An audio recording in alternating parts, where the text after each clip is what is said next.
Le millionnaire cloué à son fauteuil roulant et noyé dans sa propre amertume riait aux éclats, en voyant les enfants qui faisaient semblant de se soigner les uns les autres dans le parc municipal. Il montra du doigt un garçon et le provoqua. « Je te donne 1 million d'euros si tu me guéris. » L'enfant répondit sans peur. « Prépare le chèque. » Le millionnaire continua de se moquer jusqu'à ce qu'il se passe quelque chose qu'il ne pourrait jamais expliquer. Son nom était Alexandre Torres, un homme autrefois plus craint qu'admiré dans les froids couloirs des gratte-ciels corporatifs.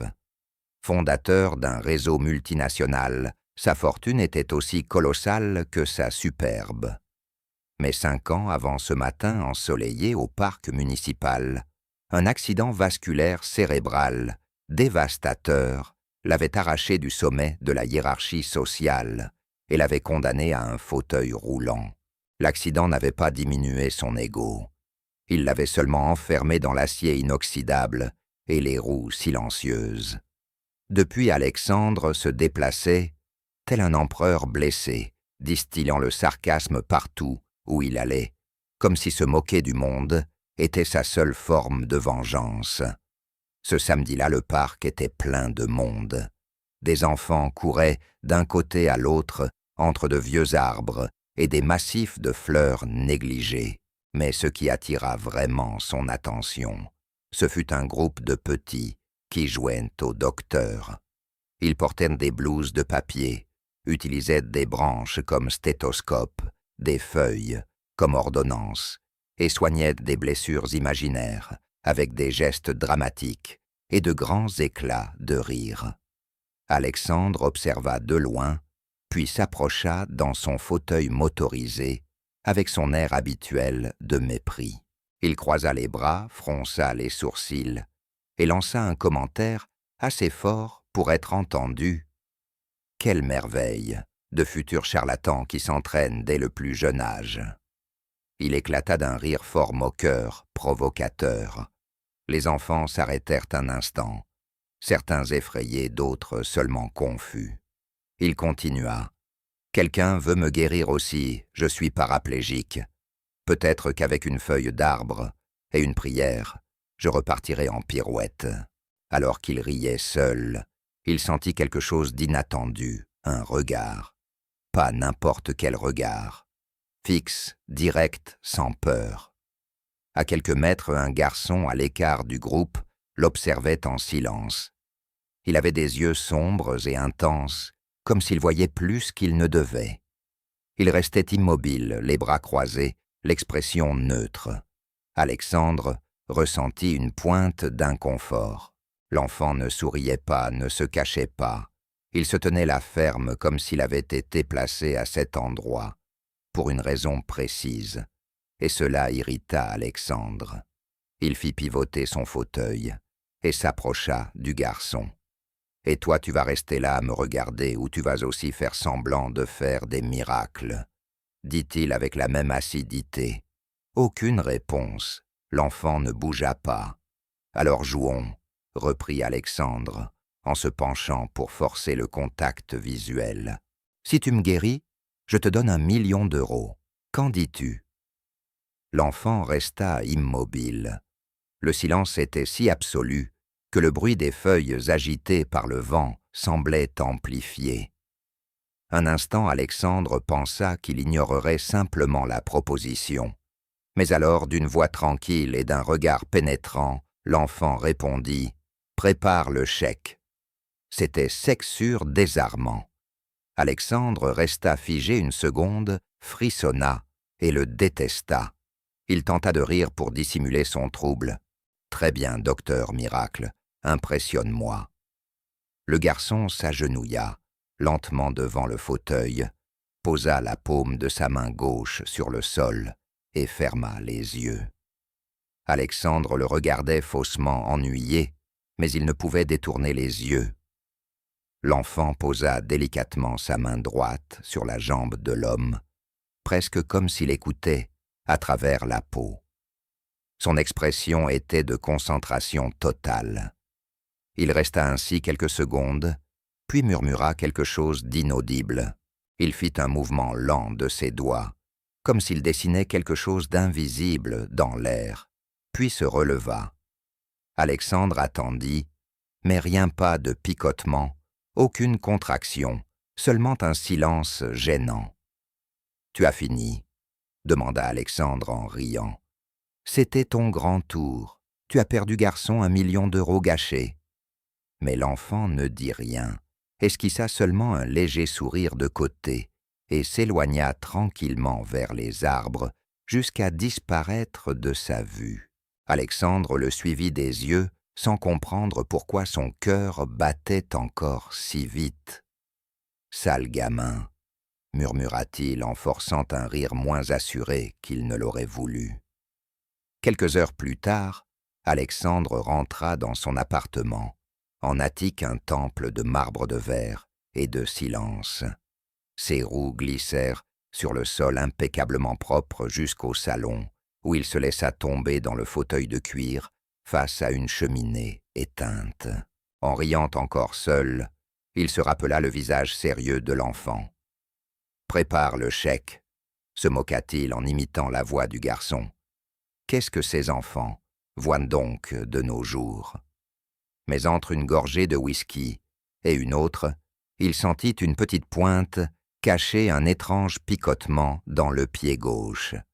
Il claqua des doigts, bougea les épaules, tenta d'ignorer la sensation, mais elle persistait plus forte. Sous sa main, il pressa sa cuisse. Elle était chaude. Il y avait quelque chose là. « Non, ce n'est pas possible », murmura-t-il, la respiration haletante. Il toucha l'autre jambe, un autre picotement, cette fois plus aigu. Il se pencha en avant, les mains tremblaient, les jambes vibraient. Lentement, il repoussa les accoudoirs du fauteuil et força. Il ne savait pas si c'était la peur ou l'adrénaline. « Allez, allez », chuchotait-il en sueur froide. Dans un effort presque désespéré, il se mit debout. Ses jambes tremblaient, comme celles de quelqu'un qui n'a pas marché depuis des années. Il chancela, faillit tomber, mais se maintint. Il était debout. Il leva les yeux et vit son reflet dans le miroir du couloir. Ses jambes supportaient son poids. Ses yeux écarquillés, tout son corps en état de choc. Non, ce n'est pas possible. Mais c'était en train d'arriver. Pour la première fois depuis 5 ans, Alexandre Torres se tenait debout seul, sans aide. Le rire moqueur qui résonnait autrefois laissa place à un silence presque sacré. Et au milieu de cette avalanche d'incrédulité, une seule image s'imposa dans son esprit, avec une netteté écrasante, le regard de cet enfant, et ces 3 mots « Prépare le chèque ». Depuis cette nuit-là, rien n'avait de sens pour Alexandre. Ses jambes autrefois, aussi inutiles que les ornements d'un corps brisé, portaient désormais son poids. Faible certes, mais vivante. Les médecins consultés en urgence le lendemain ne purent rien expliquer. Ils parlèrent de régénération spontanée, de réactions neuromusculaires rarissimes, de stimulus neurologiques inhabituels. Aucun diagnostic ne le convainquit, rien n'était logique. Et Alexandre ne supportait pas de vivre sans logique. Pour la première fois depuis des années, il ne voulait plus contrôler le monde. Il voulait des réponses réelles concrètes, et une seule image revenait sans cesse, le visage de l'enfant. Le parc municipal devint l'épicentre de son obsession. Il y retourna le jour suivant, puis encore et encore. Il s'asseyait sur le même banc, observant chaque enfant qui passait, notant des prénoms, décrivant des visages interrogeant les parents. L'arrogance avec laquelle il regardait les autres autrefois avait été remplacée par une inquiétude presque enfantine. Il n'y avait plus de moquerie dans ses yeux, seulement du doute. Qui était-il? Où vivait-il? Qu'avait-il fait? Ces questions résonnaient dans sa tête comme un écho constant, mais personne ne connaissait l'enfant. Aucun vendeur ambulant, Aucun habitué du parc, même les enfants, ne se souvenait clairement de lui. Il semblait n'avoir été qu'une ombre, un fantôme. Un après-midi, en voyant un garçon en t-shirt bleu passer auprès d'une femme aux cheveux argentés, Alexandre se leva brusquement. L'espace d'une seconde, il crut que c'était lui. Il courut vers l'enfant haletant. « Hé, c'est toi » demanda-t-il d'une voix tremblante. L'enfant le regarda perplexe. La femme le tira avec méfiance. « Qu'est-ce que vous faites, monsieur » dit-elle d'un ton protecteur. « Pardon, je pensais juste que tu étais quelqu'un. » Il s'éloigna la poitrine serrée. Cela devenait une addiction, un gouffre qui grandissait de jour en jour.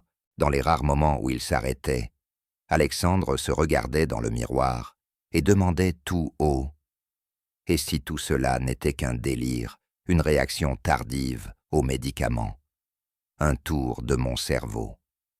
Mais quoi qu'il tente pour rationaliser, il y avait quelque chose qu'il ne pouvait oublier, le regard de cet enfant. Un regard qui n'appartenait pas à un enfant ordinaire, un regard chargé d'un poids ancien, comme s'il en savait plus sur la douleur qu'Alexandre lui-même. Cela le poursuivait plus que le mystère de la guérison. Car si tout cela était réel, alors tout ce qu'Alexandre avait cru jusqu'à ce moment était faux. C'est dans cet état de trouble croissant qu'un après-midi nuageux, Alexandre entendit une phrase murmurée par un récupérateur de canettes. « L'enfant que vous décrivez, je suis presque sûr de l'avoir vu. » Il vit avec une dame âgée dans un foyer d'accueil, au nord de la ville, au 96, rue du 14 juillet, derrière une ancienne école désaffectée. Alexandre resta figé. « Vous en êtes certain ?» L'homme acquiesça simplement, avant de disparaître dans les ruelles en poussant son chariot. Sans hésiter, Alexandre prit les clés de sa voiture. Il n'y avait plus une minute à perdre. La pluie glissait lentement sur les vitres lorsqu'il gara le véhicule devant le bâtiment décrépit. La structure semblait prête à s'effondrer, les murs couverts de mousse, les fenêtres fissurées et du linge pendu à des fils improvisés sur les balcons. L'adresse correspondait, numéro 96, rue du 14 juillet. Pas d'enseigne, aucun panneau d'association ou de mairie, rien. Seulement le silence des fuites d'eau et l'odeur de soupe venant d'un coin oublié de la ville. Alexandre descendit de la voiture en silence, avalant sa salive. Ses chaussures coûteuses s'embuèrent de boue à chaque pas. Il sonna et attendit. La porte en bois grinça. Une femme âgée, la peau marquée par le temps et les yeux perçants, le regarda par l'entrebâillement. « Oui » demanda-t-elle d'une voix ferme. Alexandre remit en place ses cheveux mouillés et tenta de maîtriser ses nerfs. « Bonjour, je m'appelle Alexandre Torres. Je cherche un enfant. Je crois qu'il vit ici, petit, silencieux, au regard déterminé. Il m'a guéri. » La femme haussa un sourcil surprise. « Il vous a guéri. » « Oui, au parc municipal. Je ne sais pas comment l'expliquer.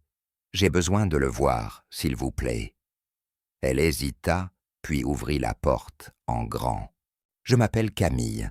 L'enfant que vous cherchez, c'est Lucas. Je suis sa grand-mère. Entrez. » L'odeur de repas chaud et de linge fraîchement lavé emplissait le petit vestibule. Les murs étaient fins, et au fond résonnaient des rires étouffés d'enfants qui jouaient. Camille le conduisit par un couloir étroit, où des matelas étaient appuyés contre les parois et des jouets anciens entassés dans des cartons. Sans cérémonie, elle s'arrêta devant une porte entr'ouverte. « Le voilà, Lucas. » Il apparut peu après, vêtu d'un t-shirt usé et de vieilles sandales. Mais c'était bien lui le même qui l'avait touché dans le parc, le même regard. Alexandre s'avança la gorge serrée. « Bonjour, je suis Alexandre. Je sais qui vous êtes. répondit Lucas d'une voix basse, mais ferme. « Je suis venu payer ma dette. » Alexandre sortit une enveloppe de sa poche. « 1 million d'euros. Comme promis, le voici, il est à toi. » Lucas ne regarda même pas l'enveloppe. « Je ne veux pas de votre argent. » Alexandre se figea. « Comment ça, tu n'en veux pas? Pourquoi? » « Parce que je ne veux rien pour moi. Mais si vous voulez aider, aidez tous ceux qui sont ici. » Cette phrase tomba comme une pierre sur la poitrine de l'homme d'affaires. Il regarda autour de lui, remarquant enfin l'état des lieux des familles entières, partageant 2 pièces des enfants dormants, sur des matelas au sol des adultes épuisés, s'efforçant de préserver un peu de dignité. L'étonnement se lisait sur son visage.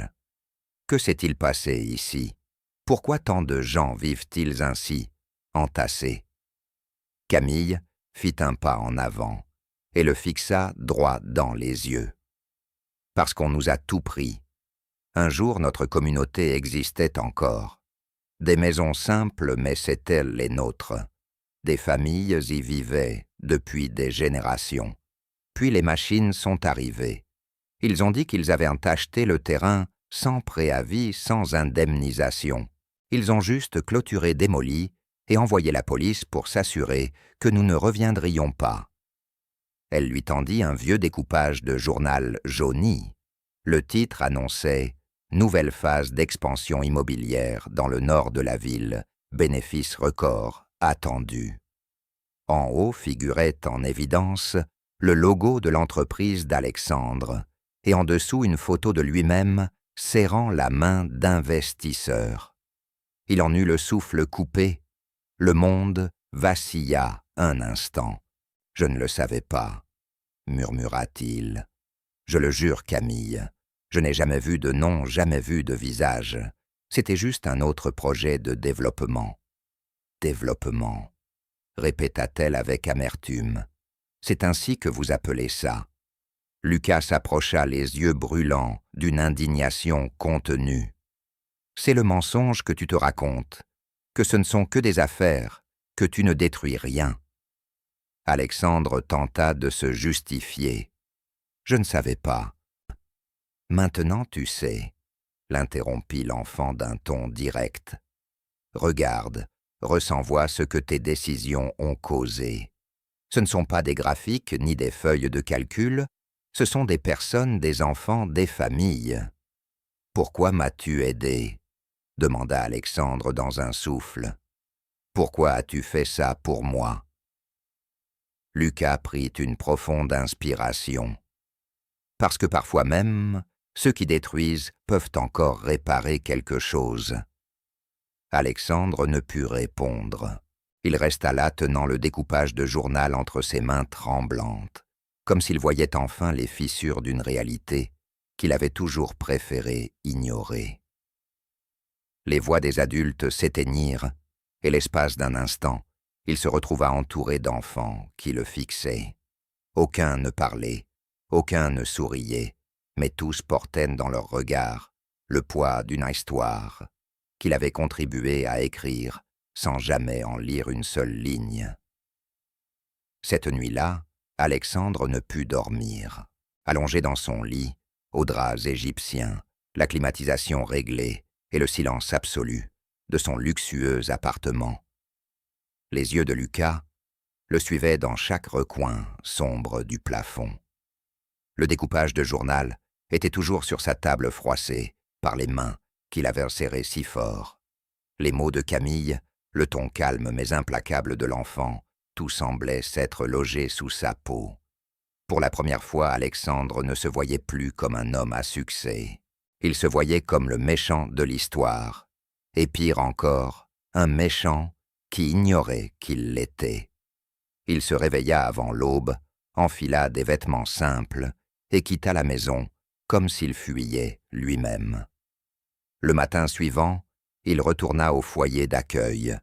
Il n'apporta ni mallette, ni chèque, ni promesse sur papier à en-tête. Il portait des sacs dans ses mains. Il avait acheté des aliments, des fruits frais, des produits d'hygiène. Il avait demandé en secret l'aide de 2 de ses employés et avait également apporté des matelas, des oreillers neufs, des vêtements pour enfants, des paquets de couches. Personne là ne le reconnut comme l'homme de la photo du journal. Mais lui ne se présenta pas non plus. Il s'assit au sol près d'un enfant qui jouait avec de petites voitures en plastique et l'aida à construire une piste improvisée avec du ruban adhésif sur le sol fissuré de la salle. C'était étrange de le voir là. La scène contrastait totalement avec l'homme qui autrefois signait des contrats de plusieurs millions sans quitter son fauteuil. Plus tard, il servit de la soupe dans la cuisine, portant un tablier prêté par Camille, et apprenant entre maladresses et rires à manier la louche sans en renverser. Il observait les visages avec attention. Il y avait des enfants au regard méfiant d'autres, au visage marqué d'une maturité précoce. Un garçon avec une cicatrice au menton sourit en recevant 2 tranches de pain. Une petite fille serra son assiette contre elle, comme s'il s'agissait d'un cadeau. La gorge d'Alexandre se serra. Réagissent-ils toujours ainsi ? Demanda-t-il à Camille, d'une voix entrecoupée. Quand quelqu'un s'intéresse vraiment, oui, ils réagissent. Mais ils ont déjà appris à reconnaître ceux qui ne viennent qu'alléger leur propre culpabilité. Alexandre s'arrêta sans chercher à se justifier. Au lieu de cela, il regarda Lucas, celui qu'il avait guéri, assis dans un coin, à recoudre la sangle déchirée d'un sac à dos. « Il ne parle pas beaucoup, n'est-ce pas ?» demanda-t-il. « Il parle quand c'est nécessaire, » répondit Camille. « Mais quand il parle, le monde écoute. » Alexandre acquiesça, resta silencieux, un moment, puis dit « J'aimerais écouter tout le monde, pas seulement lui, tous ceux qui sont ici. Je veux comprendre, voir, ce que je n'ai jamais vu. » Il s'assit auprès de Ramon, un homme à la barbe épaisse et aux mains calleuses, et entendit l'histoire de celui qui avait construit sa propre maison, avec 40 années d'économie, comme maçon, pour l'avoir réduite en gravat en quelques minutes. Assis ensuite près de Lucia, une mère célibataire de 3 enfants, il apprit qu'elle dormait à tour de rôle, d'abord les enfants, puis elle, car il n'y avait qu'un seul matelas pour les 4. Il écouta les voix de ceux qui avaient été expulsés sans avertissement, traités comme des statistiques, ignorés par des gens qui ne voyaient que des graphiques. Il écouta et il sentit. Il sentit le sol se dérober sous ses pieds à chaque phrase. Pour la première fois, Alexandre écoutait sans interrompre, sans chercher une réponse. Il écoutait simplement. Camille observait tout à distance, les yeux attentifs. Elle savait reconnaître quand un homme était désarmé de l'intérieur, et Alexandre l'était. Cela se voyait dans ses gestes, dans la façon dont il se penchait pour jouer avec une petite fille, dans la manière dont il nettoyait le sol, sans qu'on le lui demande, dans sa façon de regarder chaque visage, comme s'il voulait en mémoriser chaque ligne. La veille encore, il était le symbole de la machine qui les avait écrasés. À cet instant, il n'était plus qu'un autre être humain, tentant de comprendre le mal qu'il avait causé. « Tu es revenu, » dit Lucas en s'approchant enfin. Alexandre le regarda et força un léger sourire. « Je devais revenir. »« Cela ne répare pas ce que tu as fait, » dit l'enfant en le fixant dans les yeux. « Je le sais, » répondit Alexandre presque dans un murmure. « Mais peut-être que c'est un commencement, et dans ce foyer d'accueil, improvisé, avec l'odeur de riz brûlé et les rires d'enfants résonnant dans les couloirs étroits, quelque chose d'inédit se produisait. L'homme d'affaires, qui autrefois voyait les gens comme des statistiques, voyait maintenant chaque enfant, chaque visage, chaque histoire, comme si chacun était un miroir de l'échec moral qu'il avait ignoré pendant des années. Les rires d'enfants résonnaient encore à la fin de cet après-midi, quand Camille, toujours si active et solide, laissa tomber la marmite qu'elle tenait. Le bruit sec de l'aluminium heurtant le sol interrompit aussitôt la conversation animée entre Alexandre et un groupe d'enfants. Lucas, qui dessinait à la craie sur le ciment de la terrasse, se retourna d'un bond. « Mamie !» cria-t-il en la voyant vaciller.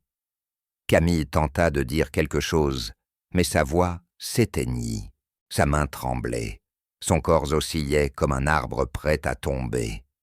En quelques secondes, elle s'effondra les yeux mi-clos, le visage pâle et en sueur. Lucas courut vers elle. Il s'agenouilla, ne sachant que faire d'autre que crier « Non, mamie, reste avec moi, reste avec moi !» Alexandre arriva quelques secondes plus tard, écartant les enfants, le cœur battant, à tout rompre.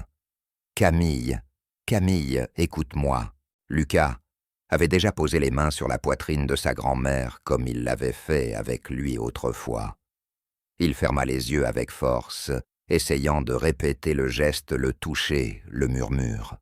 Rien, aucun mouvement, aucune réponse. « S'il te plaît, » murmurait-il avec une angoisse croissante. « Écoute-moi, écoute-moi, encore. » Les larmes coulaient sur son visage.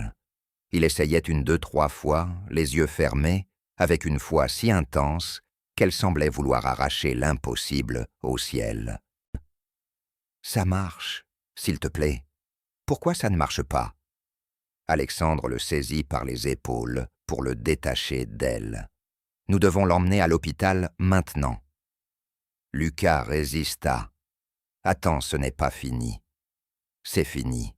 Elle a besoin d'aide médicale. » La voix d'Alexandre sortit dure, désespérée, presque comme un ordre.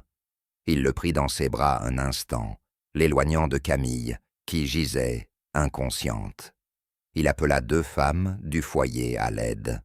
Il prit les clés de la voiture, et en quelques minutes, ils étaient en route vers l'hôpital public. Assis à l'arrière, Lucas tremblait. Il regardait sa grand-mère dans le rétroviseur, comme s'il craignait que ce soit la dernière fois. À l'hôpital, Alexandre ne ménagea aucun effort. Il courut vers l'accueil, cria pour obtenir une prise en charge immédiate, exigea la priorité, montra des documents, passa des appels, menaça de poursuivre tout l'hôpital s'il ne réagissait pas. Les médecins arrivèrent en courant, installèrent Camille sur un brancard et disparurent avec elle derrière une porte des urgences. Lucas resta assis sur le sol blanc, les bras autour de ses genoux, le regard fixé sur le couloir. Il ne pleurait plus. Les sanglots s'étaient mués en un silence si dense qu'Alexandre ne put le supporter. Il s'assit à ses côtés, lui aussi, en silence. Pendant un long moment, ils ne firent que respirer. Après près d'1 heure, un médecin d'âge moyen, le visage fatigué et la blouse tachée de café, sortit et regarda directement Alexandre. « Elle est stable, mais la situation est grave. Elle souffre d'une insuffisance rénale avancée, très avancée. Nous n'avons pas beaucoup de temps. Son rein gauche est compromis depuis des mois. » « Que faut-il faire ?» demanda Alexandre, déjà prêt à ouvrir son portefeuille. « Il faut une greffe urgente, sinon. » Il n'eut pas besoin de terminer la phrase. Lucas se leva lentement et fixa le médecin.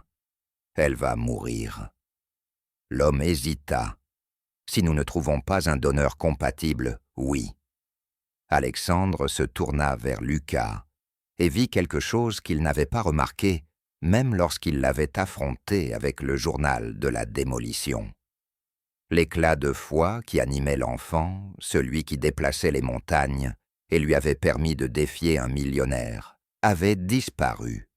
Il ne restait qu'un voile de douleur, d'impuissance et de peur. « J'ai essayé de la guérir, j'ai essayé, » murmura Lucas d'une voix basse.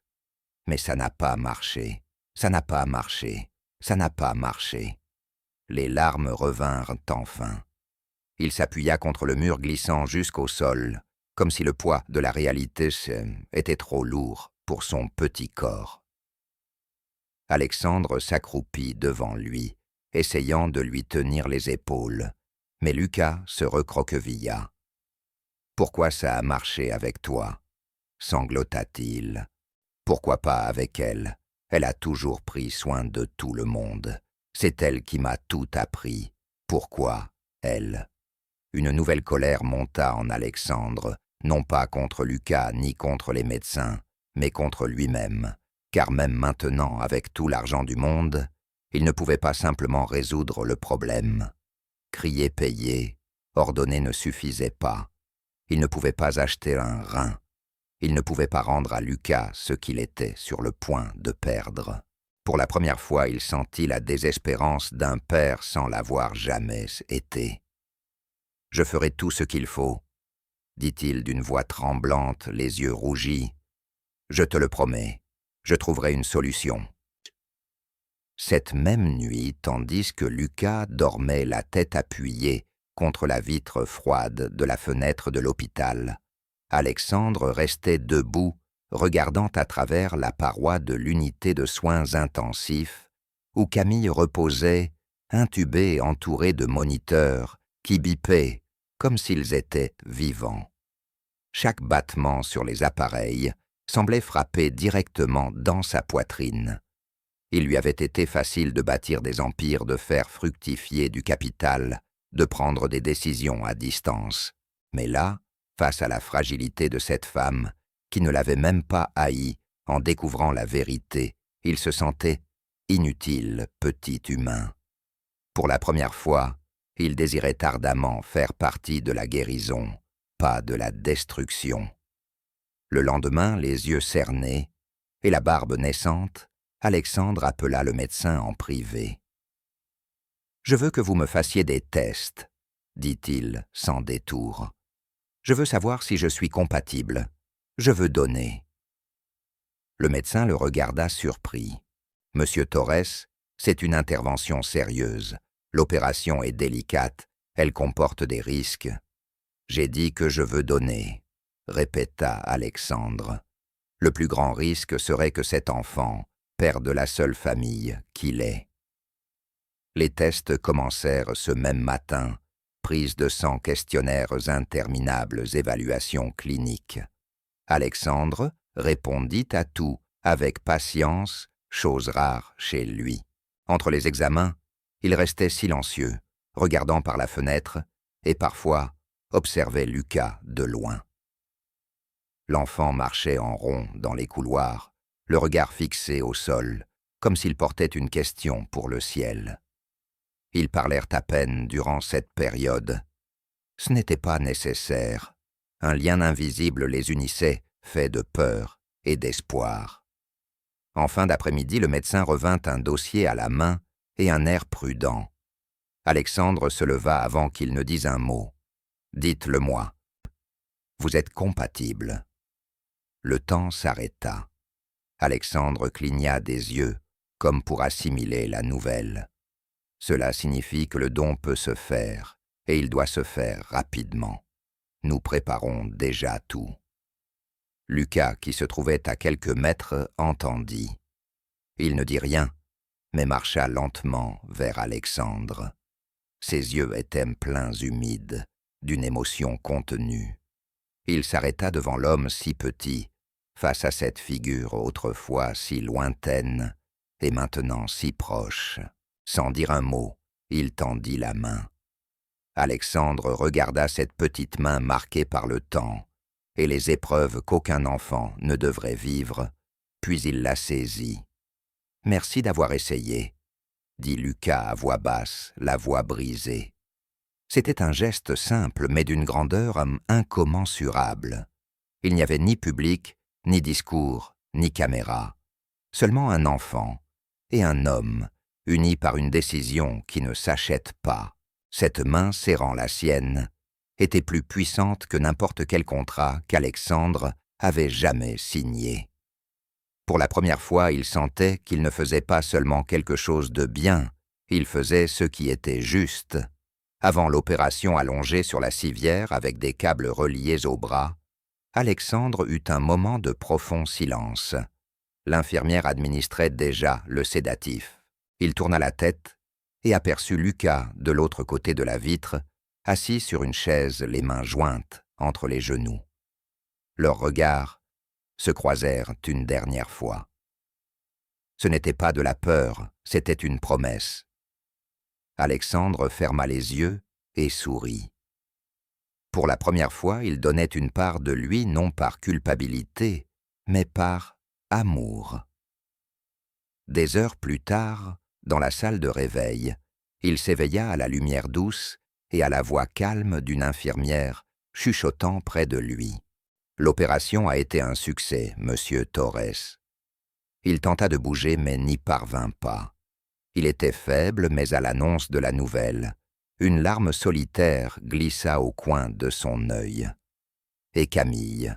demanda-t-il d'un souffle. « Elle est encore en observation, mais elle réagit bien. Nous pensons qu'elle va se rétablir. » Le rideau s'ouvrit lentement et Lucas apparut. Les cheveux en bataille, les yeux rougis. Il s'approcha doucement, presque comme on entre dans un temple. Il s'arrêta près du lit et garda le silence quelques secondes, puis dit simplement « Tu as sauvé ma grand-mère. » Alexandre voulut répondre, mais sa voix le trahit. Il se contenta d'un sourire faible, fatigué, apaisé. Dans cette chambre, sans luxe, sans vue panoramique, sans marbre, Alexandre Torres vécut le moment le plus précieux de sa vie, car là, sans entreprise, sans fortune, sans pouvoir, il était un homme complet. Quelques semaines passèrent après la chirurgie.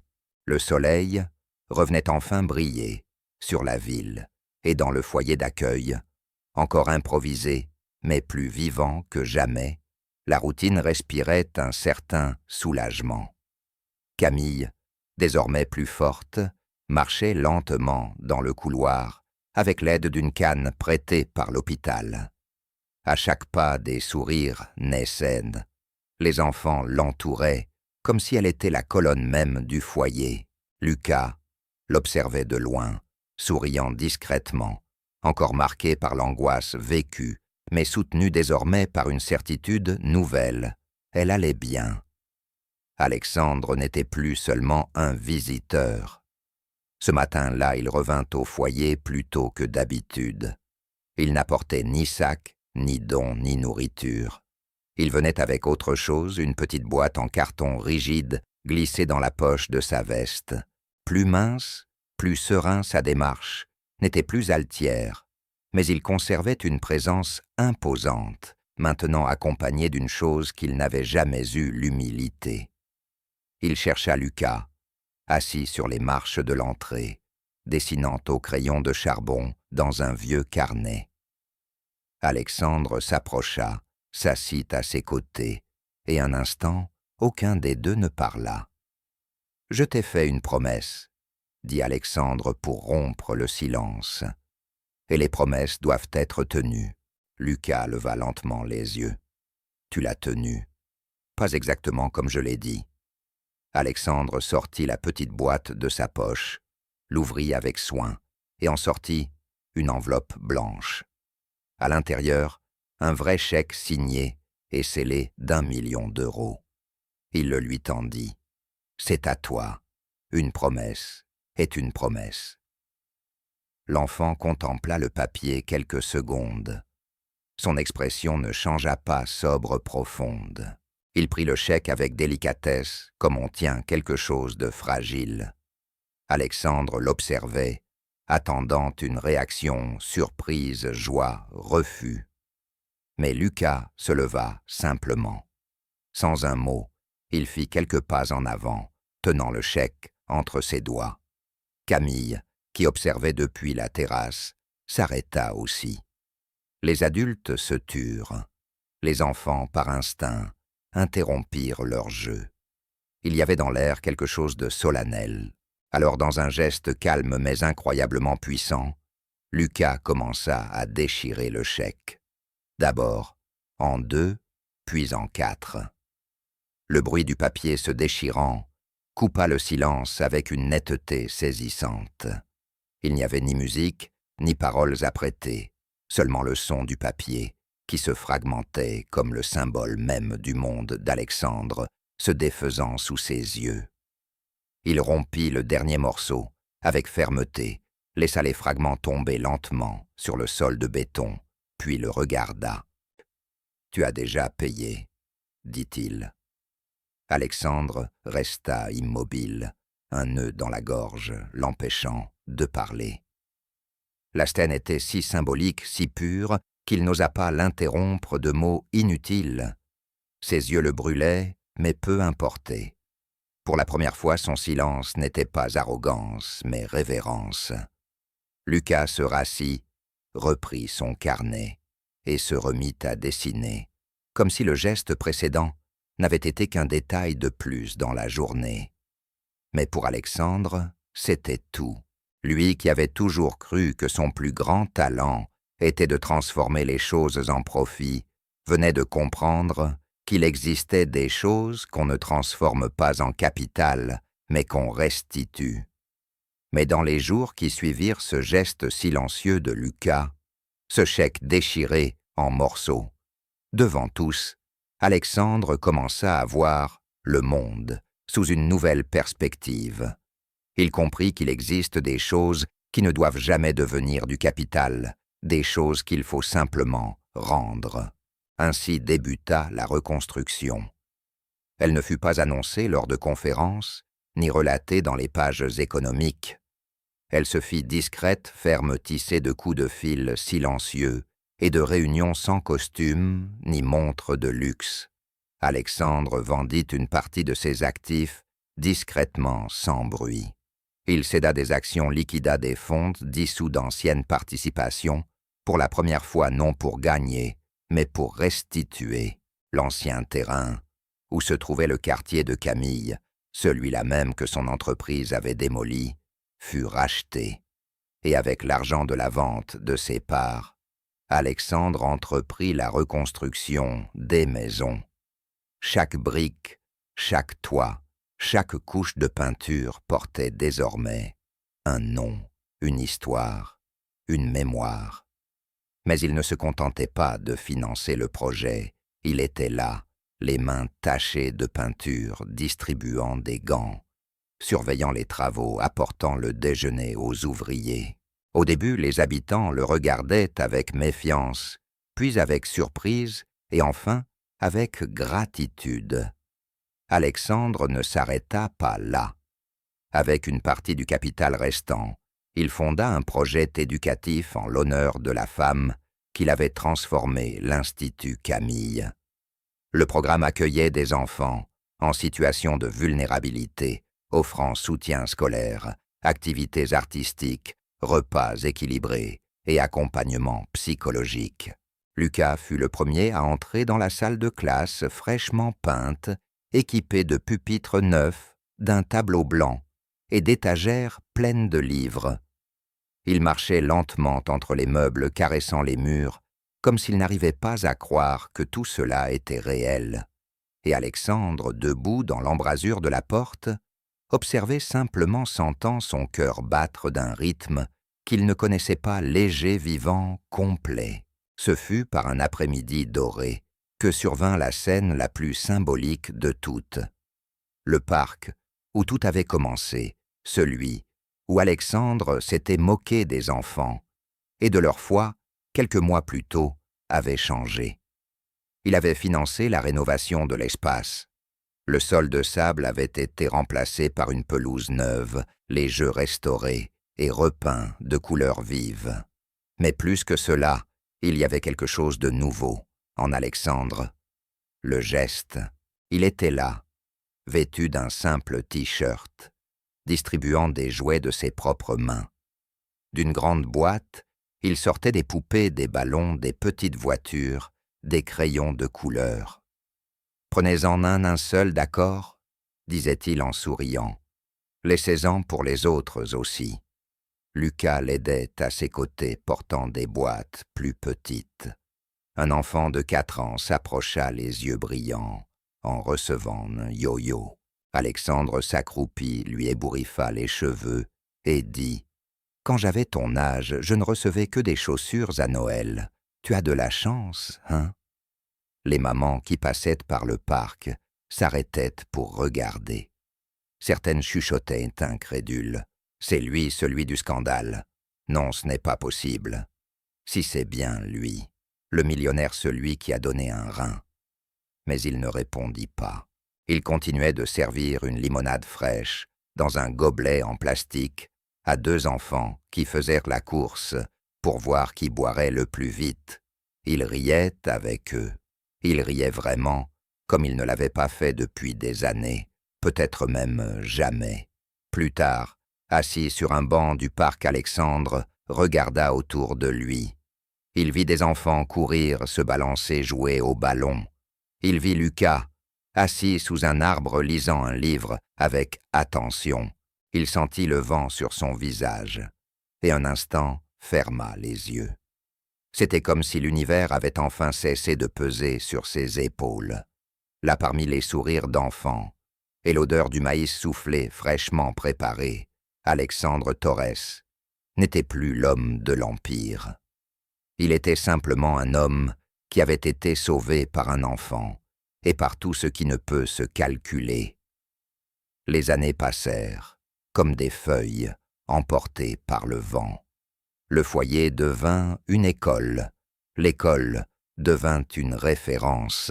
Le projet se transforma en modèle pour d'autres communautés oubliées. Mais pour Alexandre Torres, rien de tout cela n'importait autant que ce qui devait se produire ce jour précis. La date était gravée dans le calendrier de sa mémoire, le premier séminaire de vocation de l'Institut Camille. L'auditorium était plein, des enfants assis sur des chaises pliantes, des mères appuyées contre les murs latéraux des bénévoles, équilibrant verres de jus et cahiers de notes. Alexandre se tenait au dernier rang discret, un petit bouquet de fleurs sur les genoux et les yeux fixés sur la scène. Alors, ils le virent Lucas, désormais, adolescent plus grand et plus assuré, vêtu d'une blouse blanche, un peu trop large pour son corps, mais parfaitement ajusté à son destin, monta sur scène sans hésiter. Il prit le micro avec calme et attendit que le silence se fasse. Ses yeux parcoururent l'assemblée jusqu'à croiser ceux d'Alexandre, et il sourit. « Je m'appelle Lucas, et je veux devenir médecin. » La phrase simple mais profonde emplit la salle d'un silence dense. Ce n'était pas seulement ce qu'il disait, mais la manière de le dire, le poids derrière chaque mot. Il inspira profondément et continua. « Je veux aider des personnes comme ma grand-mère Camille, qui est en vie aujourd'hui, grâce à un geste qui a changé de vie. Je veux être auprès de ceux qui souffrent comme quelqu'un l'a été pour moi un jour. Je veux me rappeler chaque jour qu'un miracle n'est pas seulement ce qu'on attend, mais ce qu'on choisit d'être pour les autres. » Un murmure parcourut la salle. Certaines mères essuyaient leurs larmes, d'autres souriaient en silence. Alexandre ne clignait pas des yeux. Ce jeune homme, qui un jour l'avait défié d'un « prépare le chèque » au milieu d'un parc, le faisait maintenant pleurer par la force d'une vocation. Mais ce n'étaient pas des larmes de tristesse, c'étaient des larmes de fierté et d'émerveillement. Quand il termina son discours, les applaudissements remplirent la salle. Lucas descendit de la scène et se dirigea directement vers lui. « Tu as apporté des fleurs ?» demanda-t-il avec un sourire malicieux. « Bien sûr pour ta grand-mère. » Mais Alexandre tendit le bouquet au jeune homme. « Je crois qu'elles sont pour toi. Je ne suis plus un enfant, Alexandre. Je le sais, mais tu resteras toujours l'homme qui m'a guéri. » Ils s'enlacèrent là au milieu de la foule, une longue étreinte chargée de tout ce qui n'avait jamais été dit. Il n'y avait pas de mots suffisants pour expliquer ce lien, et il n'en fallait pas, car à cet instant, tout était clair pour tous. Alexandre n'était plus seulement le donneur d'un rein, il était le père spirituel de quelqu'un qui avait transformé sa vie, et à travers elle celle de beaucoup d'autres. En sortant de l'auditorium, Alexandre s'arrêta un moment et leva les yeux vers le ciel. Le soleil brillait fort, comme le jour où tout avait commencé, mais maintenant, il voyait différemment. Et pour la première fois, il comprit ce que Lucas avait dit cet après-midi-là, des années auparavant.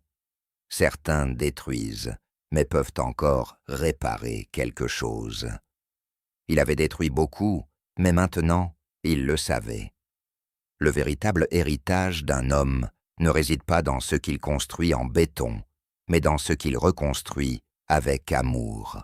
Et en ce soir doré, tandis que la blouse blanche de Lucas s'éloignait, parmi les enfants, Alexandre sourit, non pour ce qu'il avait accompli, mais pour avoir enfin compris que parfois c'est un enfant qui nous enseigne ce que signifie être un homme.